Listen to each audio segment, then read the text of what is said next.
কাল দীর্ঘায়ন বোধ হয় একেই বলে। একবার খারাপ সময় এলে তার কাটতে চায় না। সাকিব আল হাসানের বেলাতেও ঘটল এমন ঘটনা। দুর্ভাগ্যের জালে আটকে পড়া সাকিব বের হতে পারছেন না কিছুতেই। এবারে আরও বড় বিপদে পড়ে গেলেন সাকিব। বাংলাদেশ জাতীয় ক্রিকেট দলের সাবেক অধিনায়ক ও সাবেক সংসদ সদস্য সাকিব আল হাসানের বিরুদ্ধে গ্রেপ্তারি পরোয়ানা জারি করেছে আদালত। আইএফআইসি ব্যাংকের চেক ডিজনার মামলায় এই গ্রেপ্তারি পরোয়ানা জারি করা হয়।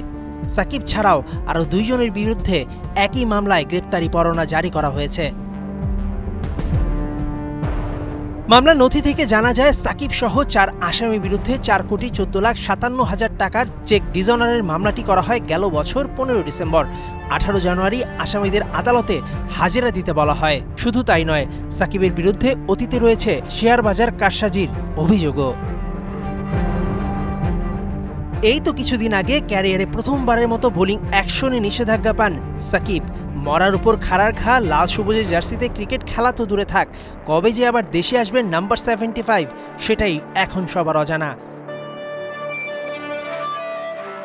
এই মুহূর্তে সাকিব যুক্তরাষ্ট্রে পরিবারের সাথে আছেন। সেখান থেকে এই ঘটনা কিভাবে সামাল দেন সেটাই এখন সবার দেখার অপেক্ষা। মেহেদী নাইম, ৭১।